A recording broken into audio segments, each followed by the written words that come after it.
Welcome to the show. Today, we're honored to have Ron from Ron's Basement. Good morning, Ron.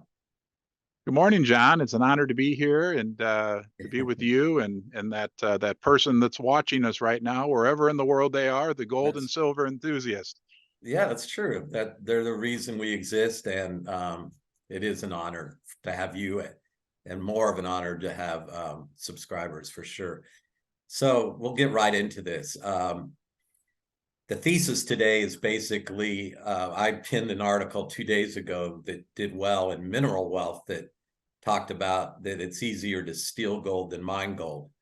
Unfortunately, people like Cortez and Pizarro and others, we can't tap them on the shoulder and say, hey, how'd you do it? But there is some pretty good history.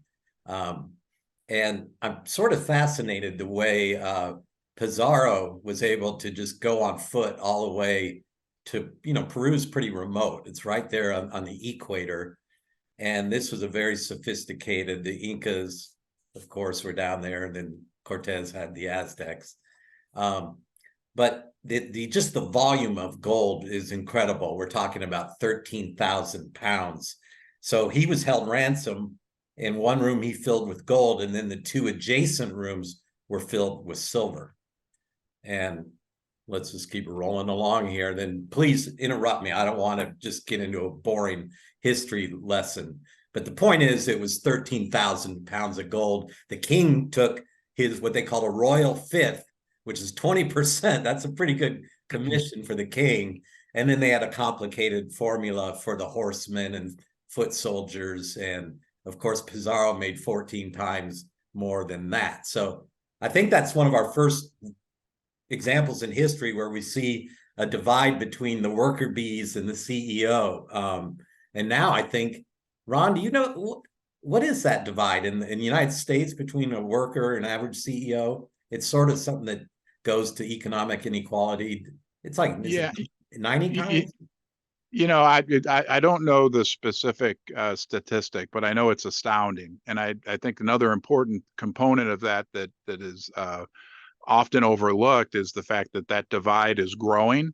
And the same can be said about just overall wealth distribution, especially in the United States, but even more so, or also, I should say, throughout the world, that what we've seen over the last 20 years in the world is the wealthy have absolutely gotten wealthier, while the middle class, and in particular in the United States, as anyone who's living as a middle class, some of our viewers right now can probably relate that the middle class has been squeezed, but the upper 1%, 0.5% have they maybe haven't, especially here in the United States, where gold isn't necessarily doesn't get the appreciation that it deserves, but the wealthy here in the United States have effectively gotten more of the gold. Does that make sense? Yeah, it does. I remember I've heard lectures on that based on how much gold is above ground. And so I'd almost announce for every person a little less. But and can I throw one more thing in real quick, John? Always, please. This is your show. So this guy was held ransom and he was in a room full of gold. Is that correct? Correct. Yeah, he was the Inca leader. I cannot pronounce his name. Oh, there it is. Okay. Okay. Atahualpa. Atahualpa. Yeah. Right. So he was held ransom. They sort of tricked him into a meeting. And Pizarro's men, they only had 160 people compared to the thousands that the Incas had, but they had the horses that helped, and some pretty good armor, body armor, helmets, shields, and metal swords. So yeah, one room filled with gold and then two adjoining rooms filled with silver. Then he was let. You know what that sounds like is what my wife Susie has done to me, locking me here in Ron's basement. Filled with a room of gold and silver. So I can tell you, it's not always all that comfortable. I'm sorry. Well, that's true. But you got some. I think you have some toys back there, GI Joes. It looks like perhaps a ping pong table. You can fold that ping pong table to where it hits back to you. Did you know that? Yeah, right. Yes. I'll do that. And then you never lose. You're just like, it's either you or the. So getting back to stolen gold, Gaddafi tried to form a gold-based currency. He got with some of his neighbors in Africa, and look at all the loot, 143 tons of gold. It's missing, but many think that the U.S. now has that gold, or somebody, maybe a general. Same with Iraq. They say between the oil and gold, it was $50 trillion. Wow. So that's quite a bit. So getting into the fundamentals of gold, this is the low-hanging fruit would be just to, instead of work, I guess you can steal, but the risk is if you go into a bank and do that, you go to jail. But there's also the moral component of thou shalt not steal. It's probably kind of an ethical dilemma. So for all of us that work, which is all of us, you can look at the work that goes into making gold. So an analogy would be, here's a chocolate bar at 250 watt hours for the chocolate, which is the same energy as cooking 20 kettles of spaghetti. What were you going to say, Ron? Well, I think it's interesting to point out that when it comes to gold or silver, for that matter, that if we look at history, and I'm not an accomplished historian, but I do know that if we look at history, we have to ask ourselves a question: why is it that every time someone conquers another civilization, overthrows a country, whatever the case may be, that the first thing they do is take the gold and the silver? And I think that's been demonstrated throughout history. And I think that tells us, especially here in the West, in the United States, where most people, we are just a fragment of the US population that appreciates the value of gold and silver. But why is it that when our government takes over Iraq, that one of the first things they wanted to do was get the gold, right? What is that? The same government that tells you your gold's worthless, right? Yeah, it's a barbarous relic, but if we take, that's the first thing we're going to do is grab it. I just wanted to throw that one in. No, that's a great thought. When you look at the Peloponnesian War, it was the same thing. That was pre-Christ, 550 BC, Athens versus Sparta. When Rome fell, or before they fell in their glory times, they would just rob the neighboring provinces for their gold, spices, lumber, but primarily the gold. The mines were in Spain primarily. So getting back to this is what I'm calling the law of intricacy, scarcity, and utility, which is basically saying there's a lot of work that goes in to get to gold. I used to work at a brick plant, and it was very, very, very intricate as well. We would just mine the clay. It would be fed through an extruder. Then the wet clay was sort of cut by these wires into 4x8 units, and then dried, and then pushed through a tunnel kiln that was almost 150 feet long at 1800 degrees for 3 or 4 days. A ton of energy, and bundled into cubes, then shipped to a work site to be installed in the wall by masons. And yet it only has a score of value of embodied energy of 10. So we'll get into the score for gold here, and it blows your mind. So these are some more what they call artisanal mines that is still done here in the Congo area. You'll see, just look at all the people working there. Or more modern mines. This is also Ivory Coast or Congo area.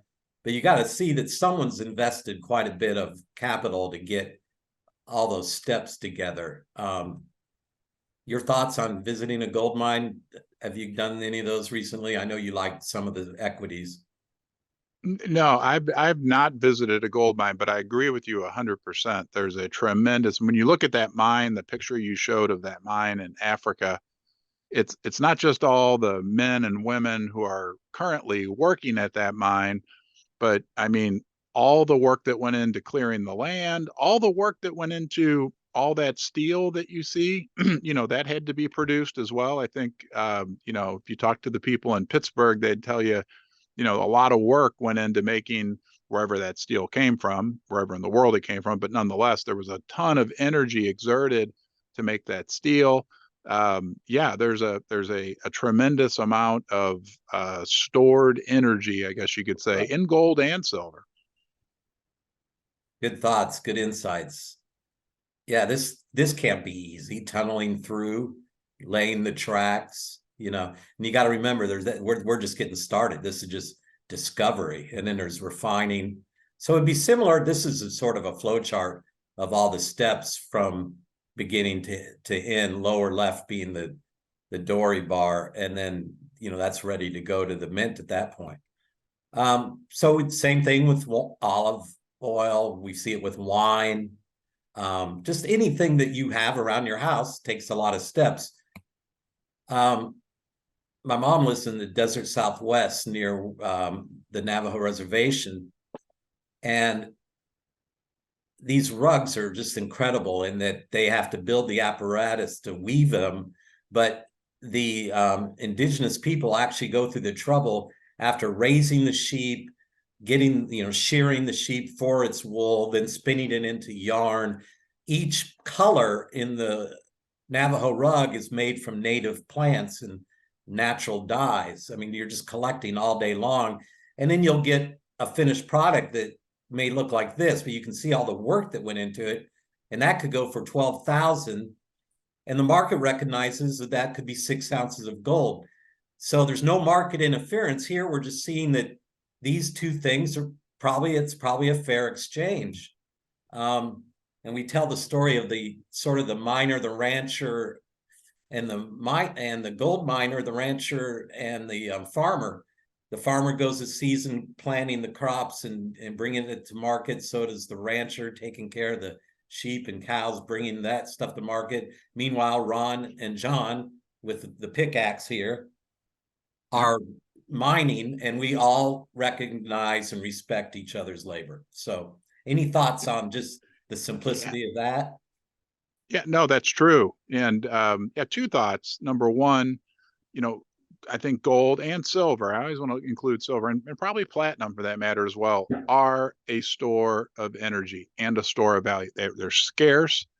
They've been recognized for thousands of years. The people joining us right now probably know that already, but I think it's important for us to remember from time to time, thousands of years they've had that value, that scarcity, but that's also been everywhere in the world. No matter where you go, they've held that value. Now, the other thing that I find interesting, and I did not come up with this concept. I'm going to, hopefully you don't mind, I give a plug to another guy who makes content on YouTube, Bald Guy Money, who's a friend of mine. And we had a conversation, and he's a very smart guy, Bald Guy Money. We had a conversation last Sunday, and he said something that I'd never thought of. And he was referring to silver, but it's true for gold, platinum as well. He held up a 1 ounce. Here's a 1 ounce Britannia, a 1 ounce silver coin. I don't know if you guys can see that or not, but and he pointed out, he said, it's a battery. You can think of it like a battery, not a battery like you can plug it in and make your calculator work with it, but it's actually a battery. It stores value, and it's also a storage of work, right? And I thought, it's true, but what really made it ring true for me as I thought about the fact that if I have this 1 ounce silver coin, there was a tremendous amount of work that went into it, right? So that kind of stores all that energy. I have it, right? I was able to convert some fiat and to get that silver coin.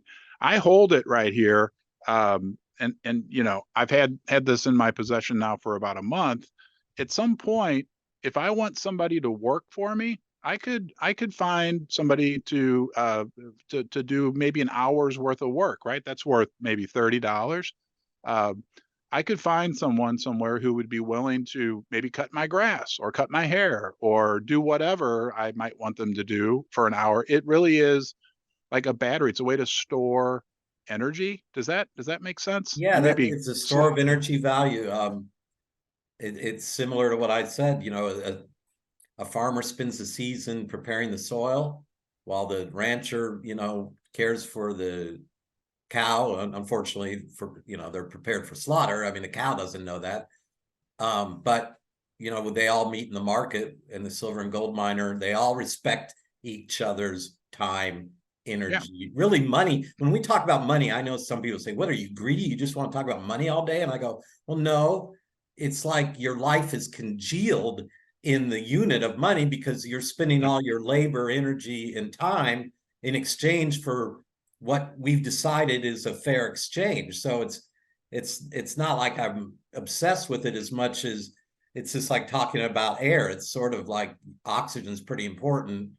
We don't talk about it all the time, but it's part of our life ecosystem. So yeah, we need a way. I mean, that farmer who raised corn, for instance, obviously created a much greater surplus than what he would need on an individual basis, right? Maybe he created enough corn for 10 people over the course of a year, but he's going to need other things, right? He may need his wagon wheel fixed or his plow fixed or whatever, and he's going to want a way to store that value, and he can't store it in corn for a real long time, right? right, He good may point. need that value a year from now or 3 years from now, and and silver and gold offer that. They have for thousands of years, right? A way to store energy, to store value, like like Bald Guy said. It's like a battery that you can use when you need it to harvest uh energy from someone else that may have something that they can provide you that you can't provide for yourself. Right. And there are other things that have that same sort of value, like a barrel of oil. The Mm-hmm. problem is you can't strap a barrel of oil on your back and then walk around town and engage with other merchants. I mean, that's the issue. So gold and Yeah. silver, that's what they talk about, the characteristics of money, that it's portable, that it's divisible, that it represents an fair exchange for our labor. So Yeah, right. And I don't know, John. I don't know if I agree with you on that or not. I may try to start stacking oil down here in the basement. So next yeah, time you see me, my head will be just sticking up above a 6 foot level of oil, right? Yeah, well, exactly. Ron, You can't. we love you so much that I would get out the Dawn dishwashing liquid and Give carefully, me a. yes, so until those little wings were free of oil, and then you could go and visit. And we're jealous that you got to be with the bald guy before you came over here. But he's a great. Yeah. He's good at breaking down these subjects. And there's really a sort of a talent in being able to distill all there is going on with gold into how you would talk to anyone. Yeah. Yeah. Well, and hopefully that's what's going on today, right? Like we talked about before we went on. It's me and you talking right now, but really there's a third person joining us, listening. And, I think our job is to synthesize, that's my word of the month, but to kind of synthesize a lot of what's out there, and then, present it the way we see it, and then, interact with our viewers, and all of us kind of benefit and learn through the whole process. You told me maybe a month ago that just getting out of the gate, and we've been watching your channel grow, and congratulations, because we're not at a point where we could even be close to that. But tell our viewers exactly that you had that 1 year challenge that you, Yeah. how did that Oh, work? yeah. Well, I was semi-retired. I do have a job I do in the evening for a local university. It's the best job in the world, a mile from my house. I love it. Uh, but I was, spending a lot of time sitting around, and my daughters got older. I'll give you the quick nutshell. I have twin daughters that are now in middle school, and I have a lot of spare time on my hand. I didn't want to cut grass, and I knew I loved gold and silver, and I knew I loved connecting with people is a big thing for me, and entertaining, and I'm creative. So yeah, it was my birthday back in February of, it was about a year and a half ago, February of 2022. I thought, I'm going to make one video a day about gold and silver, because there's always news, there's always something going on, and there's always people. I think there's a lot of people out there that are enthusiasts about silver and gold all over the world. Right. And I thought, if I can provide some education, I'm not overly complicated. I don't put up fancy charts or anything, nothing against anybody that does that. But, for my audience, it's, I am technical. I can be very technical, but I try to keep things very simple, and provide some education, some entertainment, and community is a big thing for me with my channel. Because I think that silver and gold in the West, in the United States, we right now, you and I are in an echo chamber, right? I mean, we agree, we know, right? But the reality is when I go to my neighborhood swimming pool, I live in a neighborhood of 400 houses. I don't know anybody else that ever wants to talk about silver or gold with me. I joke around. I say, as a matter of fact, if somebody comes up and starts talking to me that I'd rather not be talking to, I know how to get rid of them. I Yeah. can start talking about silver and gold. And if that doesn't work, I can talk about bricks. And if that doesn't work, I can talk about the petrodollar. That's like the atomic weapon of getting people to move away. So I think it's important Yeah. that as silver and gold investors, we, and I know with like your, correct me if I'm wrong, you're associated with like Wall Street Silver, Right. and it's a place where people, and there's a lot of these places, and I just want Ron's basement to be one little room in the big building of gold and silver where people can go and hang out. And I like to grab, there's always news, there's I like to grab the things that are exciting, because there are things that are exciting. There is potential for great returns, I believe, in silver and gold. And I promise I'll stop talking here soon, John. Oh, But okay. but silver and gold to me, the worst case scenario, I'm going to maintain my wealth. Okay. I mean, worst, that's the worst case scenario. Now, sure, I could be wrong. I guess there's a slight that I could lose wealth in real terms, but I don't believe that. I feel in my bones that at minimum, I'm going to maintain my wealth. I do think there's a chance. I can't put a number on it, but there's a chance that what we could, as silver and gold, the people that are watching now, and I believe you like to, stack some metals yourself, that we could see a period of time where, in real terms, we get some fantastic moves in the metals, and and that's me in the basement. Yeah, one video a day. A lot of days there's two, because I, generally really enjoy doing it. It's a lot of work, but it's a lot of fun. And really, at the end of the day, the best part about this community, the silver and gold community, are the people. I mean, there's bad apples in any group, but for the vast majority of the people that are into silver and gold are smart, number one, Right. and also very nice. There's some good people out there. Well, it's an incredible story, really, that you're still young, but the fact that you would post retirement set a goal that's that ambitious and actually stick with it. I think I would have given up after maybe 4 days, but Let me say one thing, then I will shut up, I promise. But no, it's your show. absolutely. Absolutely. And when I did that, I said I'd do it for 1 year. And I knew, right? Because I knew I would hit a point where it wasn't fun anymore, right? The shiny red ball was no longer shiny and red, and that it would become work. And I heard something that stuck with me, and that was, when motivation fails me, discipline will not. And there were a couple of mornings where I was down here and I'm like, I don't feel like making a video. I don't know what I'm going to talk about. I will say I'm proud of myself.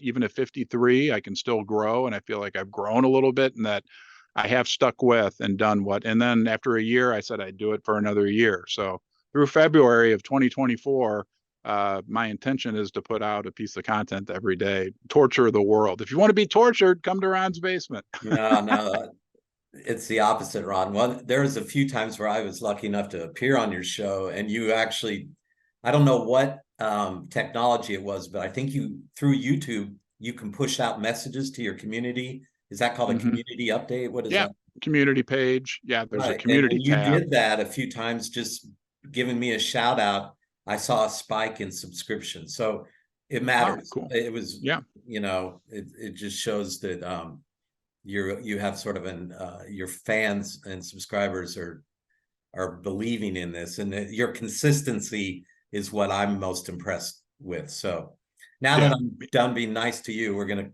continue on here. I'm kidding. This is the Ron's basement love show, right? Yeah. Yes, that's right. That's true. And when you did bring up the Wall Street Silver, that I am sort of working with them, my main project's the pickaxe, but yeah, I'm sort of doing some media, joint ventures with him, and we are under new management. So when you brought up the community being relatively smart and nice, those are accurate statements.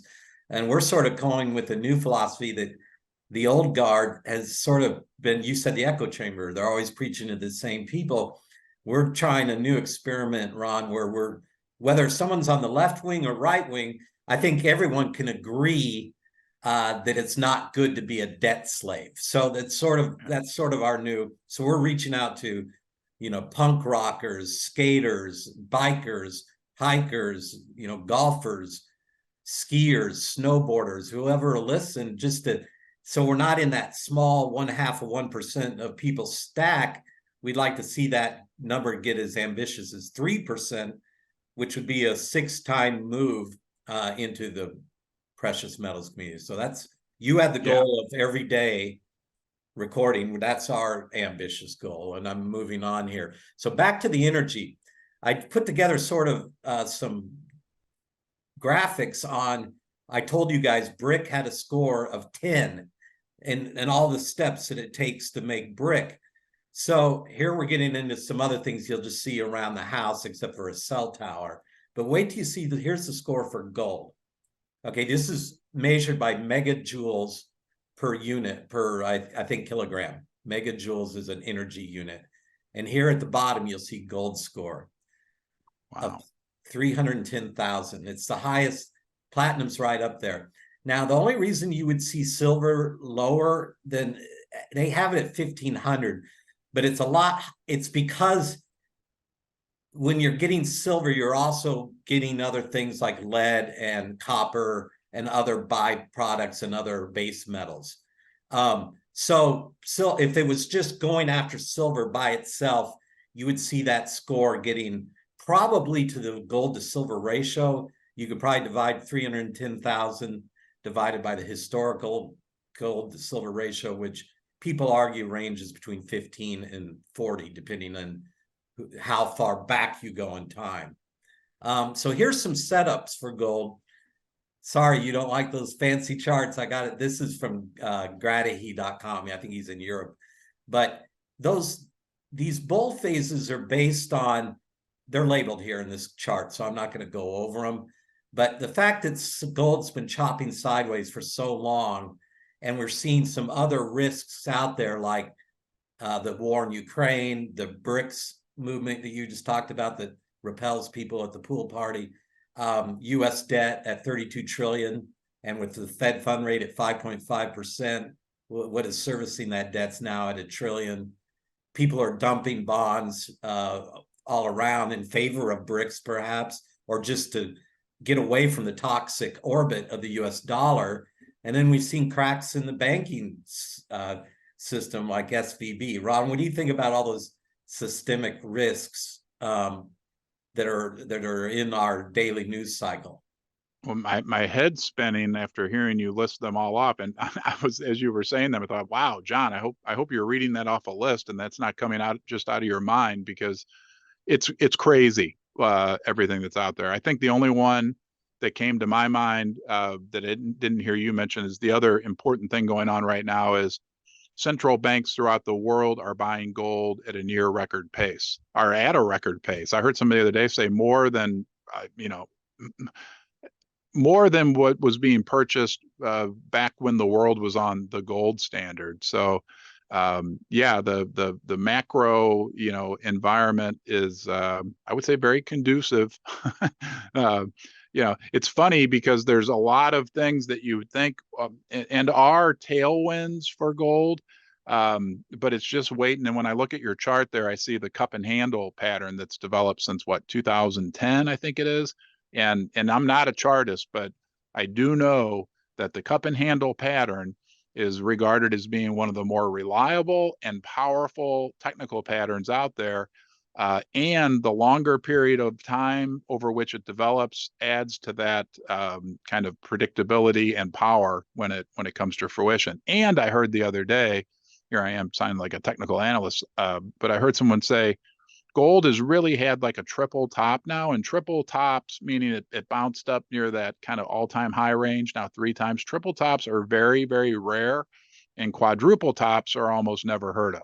Right. So anyway, I think we're in an No, that those interesting. are all right on topic. Yeah, there's an old cliche that goes, the wider the base, the higher in space it goes. Yeah, Like, so yeah. that's exactly distilling what you just said. But you know Now, what? I need to apologize to you real quick because I didn't answer your question. Yeah, what's going on in the world in general, I believe to be very, very. I mean, it's just you can't argue that when you look at what is developing in the world, and we could go on for hours. That gold and silver. I always want to include silver in this equation, and platinum for that matter.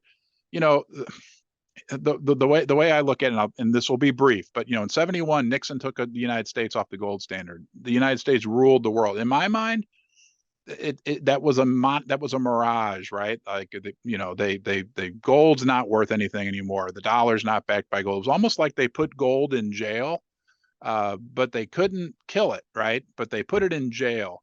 And it feels like now, with everything going on in the world, all those great points that you listed, that gold is being let out on parole, if that makes sense, yeah, and that it's not being recognized; it's being re-recognized, or the degree to which it's being re-recognized is increasing as an important I don't want to say currency, money, right? It never went away completely, but now, because of all the shenanigans and what I like to call monetary mirage that's gone on over the last 50 or so years, that gold is like it never went anywhere, but now all of a sudden it's starting to percolate back up to the top. well, yeah. Then you said something important too with never forget silver. I'm going to get right into silver.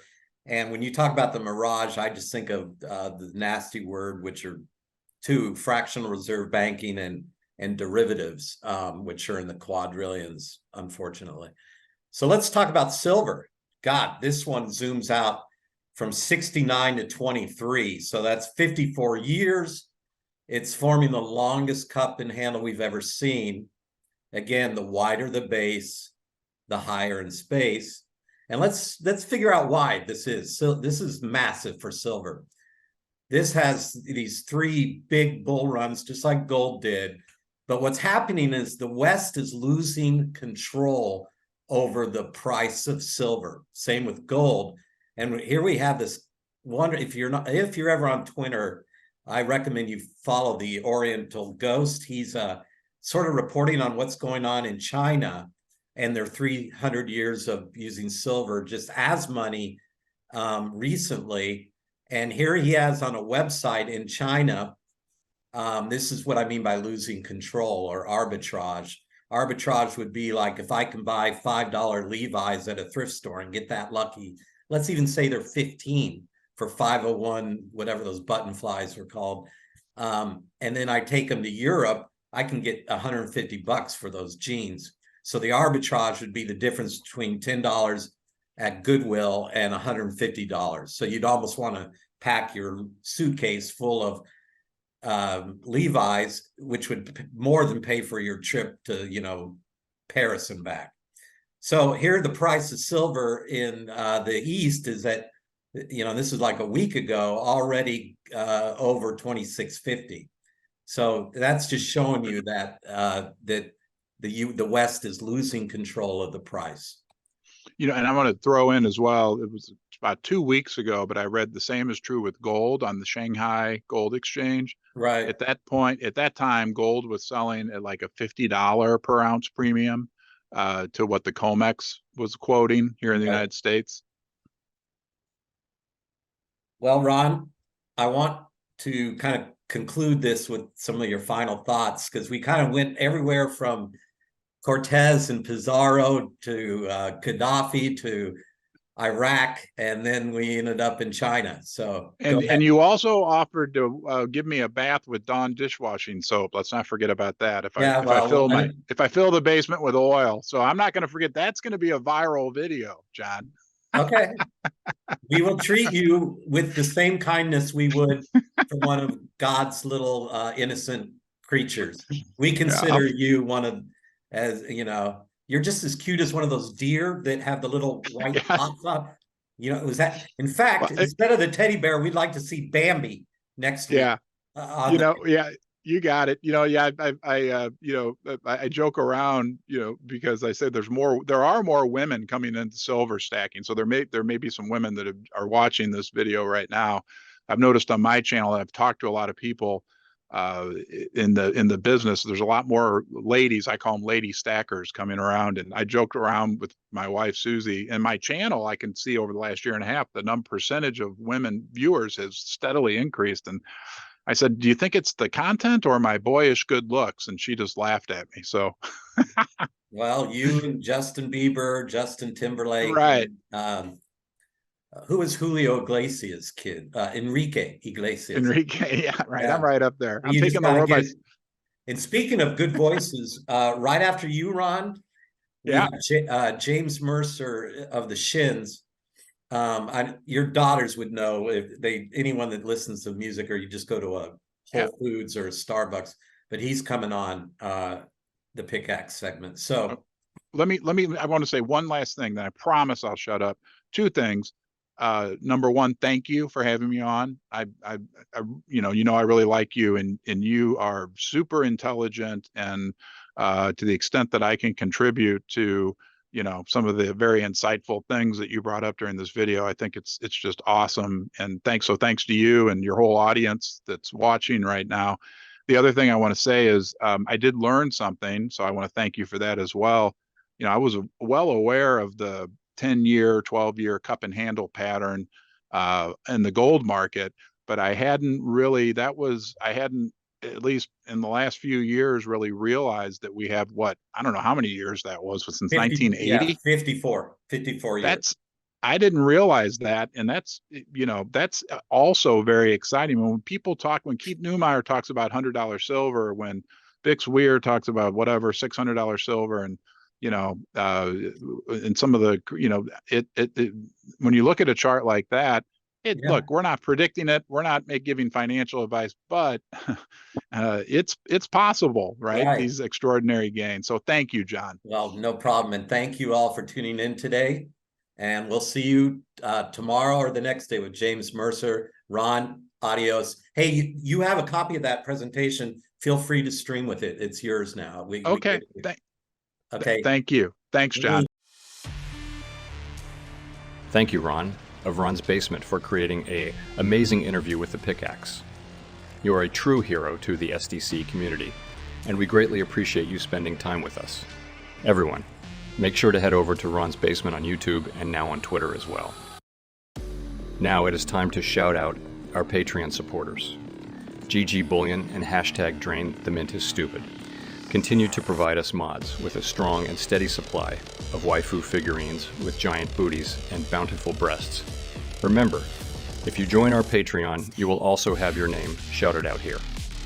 I got butt stuff to do, so Federal Reserve Bot, please end this recording.